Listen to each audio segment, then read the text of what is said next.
again if they're still coming. Thank you all for being here. I know it's the lunch hour, so I'll get through this as efficiently as possible. My name is Mariah Martinez, and I'm the Director of Marketing for Heavenly Buds, a producer-processor located in Washington. And I was really excited to see that the theme of this year's conference is the future of cannabis, because I think that if you are in the industry right now, it can be overwhelming and discouraging to get bogged down by the day-to-day struggles that we all face. And I think a lot of us are kind of in survival mode and just trying to make it to the next month, the next quarter, the next year. So if we're able to take a step back and kind of look at the bigger picture and realize we are a very young industry still, and we have a long way to go, we have a bright future ahead of us, it can be a little bit more motivating and keep us on track. So in order to see where we're going, it's important to take a step back and see where we have come from. And in the spirit of the viral 10-year challenge that's going around social media right now, I thought it would be kind of fun to do a little 20-year challenge with the cannabis industry. So in 1998, cannabis becomes legal in Washington, Oregon. I'm using this as a reference point since that's where we're located. So unless you had your medical card for years and years, moving into recreational years later, it's still a very underground black market situation that we're in. The consumer and the stereotype and the stigma we're still dealing with looks like this. Some lovable, well-known characters we all know and love here, but not an accurate representation of what the industry is starting to look like and change. Fast forward to last year, 2018. Now you can't drive through Portland or Seattle without seeing a Weed Maps billboard. And now you can have a beautiful dispensary experience like the ones you see here. That's Pharma on the left in Portland and Diego Pellicard up in Seattle. So we're seeing a shift happen. And then as you can see from these MedMen marketing campaigns, we're still trying to shake off that stoner stereotype. So we're making some good progress. So what does that mean for the consumer profile 20 years from now? That remains to be seen. But if we take from the information that we do know, back in 1969, Gallup conducted its very first poll on legalizing cannabis, and only 12% of Americans were in favor. Fast forward to last year when they did their last poll, that number's jumped up to 66% of Americans supporting legalization, including 59% of people over the age of 55. And while the cannabis industry sales growth numbers are kind of all over the board, it's kind of hard to project the industry because of all the moving variables and factors that are unknown. The industry is projected to bring in tens of billions of dollars over the next few decades. So what does this tell us about the future consumer? This tells us that as more and more people come into the industry and start spending more and more money in this industry, it's going to be a very diverse group of consumers. And that means that the traditional marketing methods aren't going to be sufficient for this consumer. With the restrictions that we face on social media and Google and other traditional marketing channels that other businesses have the luxury of using, that also means that we have to be creative in the ways in which we market to this next generation of consumer. And also there's still a little bit of hesitation on the consumer's part. They're still kind of feeling like it's a little bit taboo. They're running into the dispensaries. They don't want people to see them going in. One of the reasons we don't have a lot of consumer information or demographic information is because it's not being shared by the consumer. We're not able to collect that information. So we're still dealing with the stigmas and the stereotypes that we need to shake off. And there is also a steep learning curve. Again, this is a very young industry. Those of us that are in the industry know we're learning constantly on a daily basis. Imagine a new consumer coming into the industry with zero knowledge, not knowing the difference between sativa or indica or even THC versus CBD. So there's a very steep learning curve. So how do we welcome this next generation and help them feel confident and comfortable in the purchases that they're making? We do this with an education-based marketing strategy as opposed to a typical sales-based strategy. Education-based marketing is essentially the sharing of knowledge to gain consumer trust. So you're adding value first before you're asking anybody to spend any money, which then builds trust, in turn creating brand equity for you. Brand equity is the value of having a well-known, trusted brand. Now, with cannabis, why this is such an important model is because a lot of consumers are doing a lot of research before they even step into a store or go to make their purchase. They're Googling things, they're educating themselves, so it's very important that we're adding that value and building that trust first before they even spend any money. A sales-based approach is, give me your money and this is what you'll get. Now, if you fail their expectation and you don't give them any value, then you've lost that customer's trust. So if we can do the opposite and add value and create that trust to begin with, you have a better chance of sustaining that customer and making them feel comfortable with the decision that they're making. So once they step into a store and they're faced with an overwhelming abundance of choices, I don't know if anybody's been into a store recently, but there are a lot of choices. And what motivates somebody to purchase brand X over brand Y? It's going to be that trust and that feeling that they have about that brand. Same reason we are loyal to other brands like Apple or whatever brands that we have a long loyalty to. So there's actually a biological reason behind this. There's a motivational speaker that I really love. His name's Simon Sinek, and he has talks about something called the golden circle. So most businesses have a very good understanding of what they do. So if you are I'll use us as an example, since we're a producer-processor, we grow weed, right? We grow cannabis. That's our what. The how, we should all understand how we get to the what. Are you indoor? Are you greenhouse? Are you outdoor? Et cetera, et cetera. What a lot of businesses fail to either understand or communicate effectively to the end consumer is the why. And the why is not to make money, because any for-profit business, that is a given. We're all here to make money. There's nothing wrong with that. But why are you doing what you're doing? Why are you promoting your product or your brand? Why should a customer trust you over the next guy? And this is all based in biology. This is all based in the way our brains are wired to make decisions.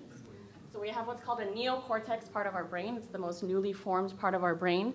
It's responsible for logic, analytical, rational thinking. So this strain is super lemon haze, and it's a sativa dominant, and it's 20% THC.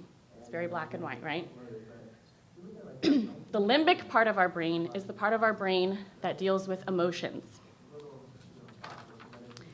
It's responsible for feelings of trust and loyalty, responsible for all decision making, and has no capacity for language.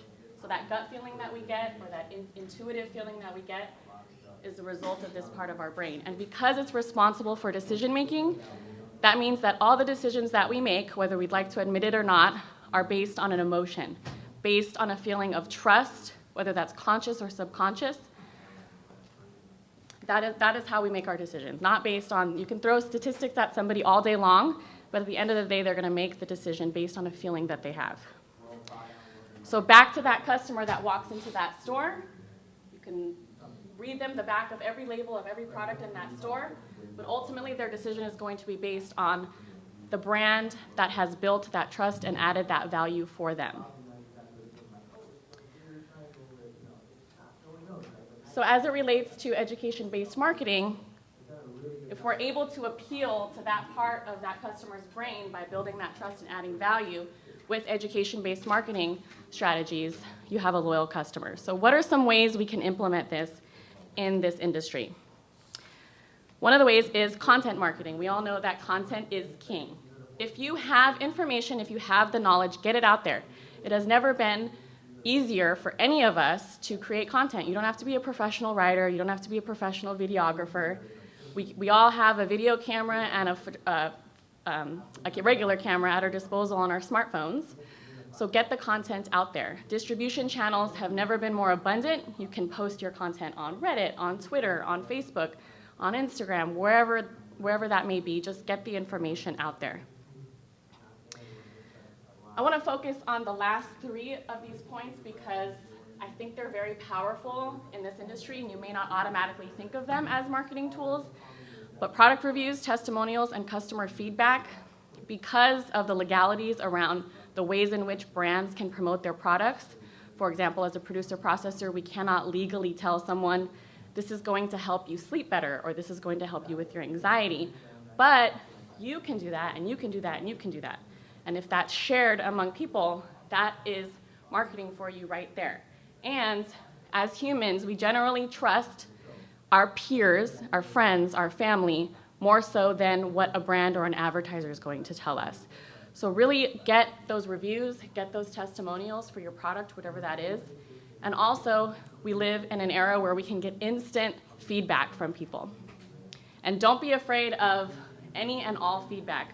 I think that what I've seen happen, this is my personal experience with brands, is that they've, especially when it comes to growers or somebody that has built something from the ground up, they think of it as their baby. And if you don't like it, you're calling their baby ugly.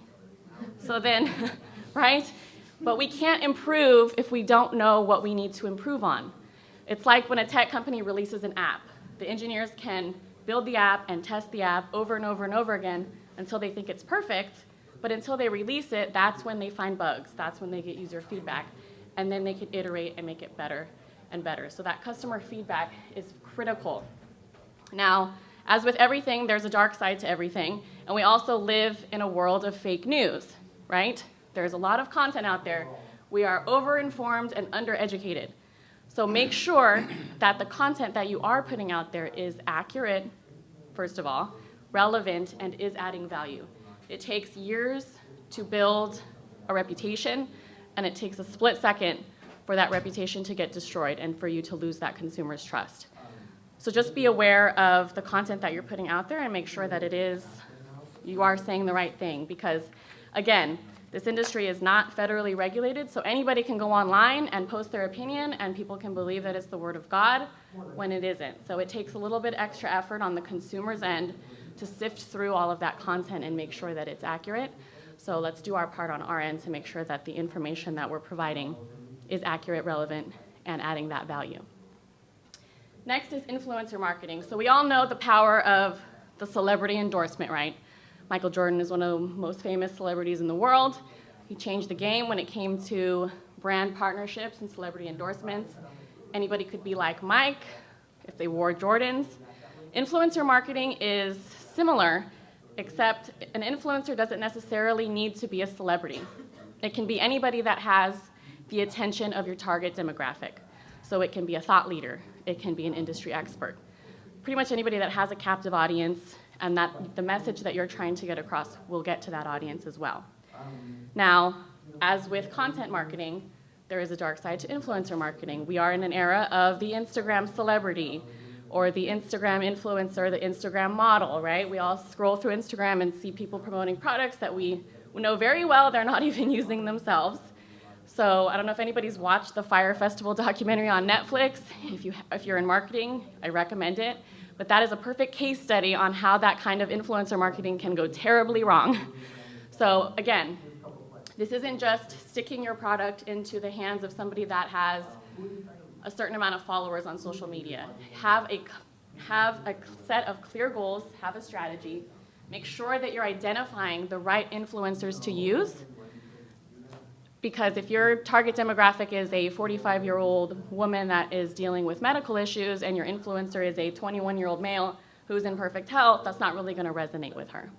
So make sure you're partnering with the right people, make sure that you have a shared vision, and that it's a win-win situation for both. And as with any marketing, make sure you're keeping it authentic, because nowadays and in the future, consumers are going to see right through your BS, to be honest. And so always keep your messaging authentic and true to your brand messaging. And lastly, this is my favorite one. Experiential marketing is all about engagement. There is nothing that can replace in-person interaction. We live in a very digitized world, but again, there's nothing that can replace being directly in front of your consumer, building that trust. It's much easier to build trust in person. It's a little more difficult when it's one way and we're in front of our computers. As we know, most communication is nonverbal, so being in the same room with people, getting the vibe that they have, getting that instant feedback. This can take the form of anything really in person. It doesn't have to be a big production like this type of conference. You can host networking events We've had a lot of success with our bud tender educational events. We host them all over the state. For the stores that our product is in, we sit with the bud tenders for about an hour, and we teach them, we educate them, and then they go back and they feel more confident about speaking about our product. We've built trust with them, and we've seen a direct correlation to increased sales in those stores. So any kind of training, there's constant training that we all need.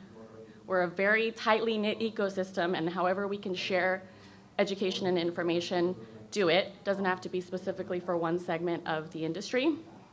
Attending speaking engagements, speaking at events, whether it's to a room of 5 or 500. In-store activations, also known as vendor days. You get that face-to-face communication with the consumer right then and there. And then I added a few things here that may not be obvious ones, but I want us to stop pigeonholing ourselves into just cannabis events, because the consumer now and the consumer in the future is going to be a complex, well-rounded individual that has many, many interests. So why reinvent the wheel? Let's go to where these consumers already are. They like music, they're at concerts, they're at music festivals. The person that is all about the health and wellness benefits of cannabis is going to be at their local farmer's market buying organic produce. Insert yourselves in these places where they already are. It's much easier to do that than to draw somebody somewhere where they weren't going to go in the first place. We're already seeing this, excuse me, we're already seeing this happen.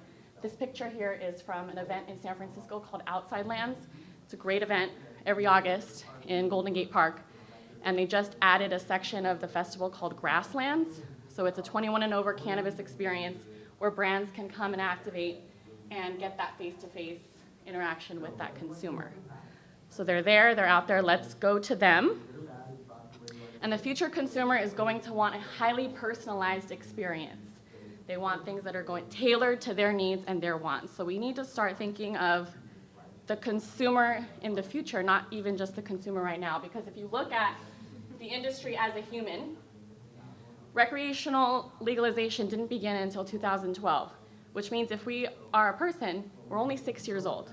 I don't know about you, but I was not a fully developed human being at 6 years old. I had a lot to learn, a lot of mistakes to make. I still do. So if you look at us as a 6-year-old, we have our whole lives ahead of us. We have a lot to learn. We have a lot ahead of us and a lot of positive things coming. Any business in its early stage understands that their consumer in the future does not look anything like the consumer now. There will be similarities, but those consumers evolve as industries evolve. So if we take a couple of examples from, these are 4 of 2018's most valuable brands.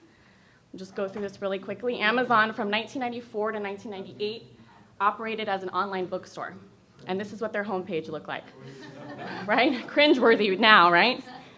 So their target consumer was somebody that enjoyed reading books, right? Now we know that they've disrupted many, many industries, and now you can go on Amazon and buy practically anything, have it delivered to your house in 24 hours, or by drone, depending on where you live, including this cute little dab rig. So their consumer changed. They evolved, the consumer evolved, the industry evolved. Apple launched in 1976, released its first successful computer in 1977, the Apple II. Looked like this. Again, cringeworthy. Even my 4-year-old niece would laugh at this. Now, kids that can't even walk know how to operate an iPhone and an iPad. Apple has disrupted many industries. They trademarked the phrase, there's an app for that, and there really is an app for everything, including this conference.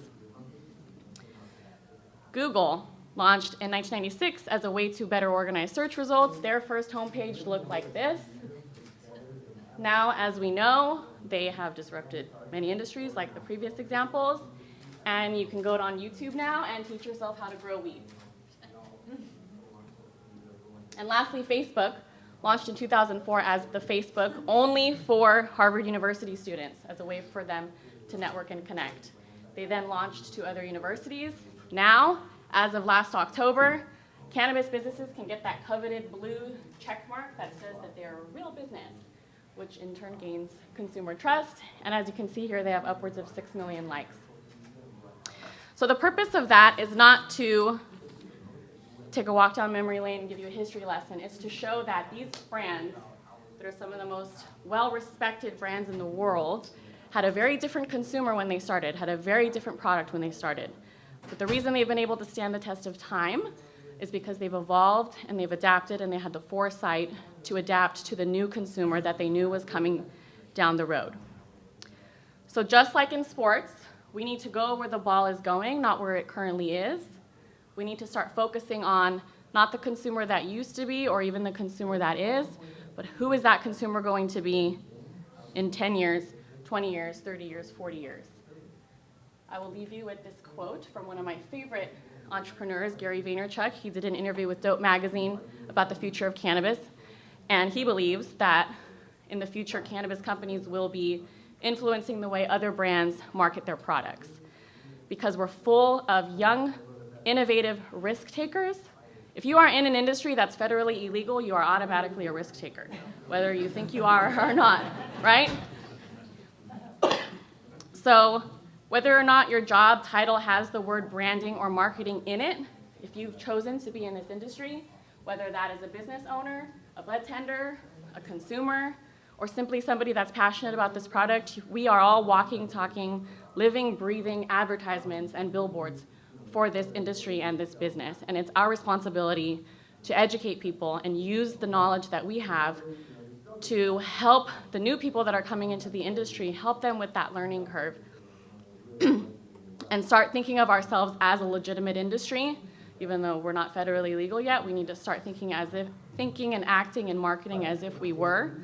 Stop worrying about the things that we can't do when it comes to marketing, like being able to buy, advertisements on Facebook and things like that.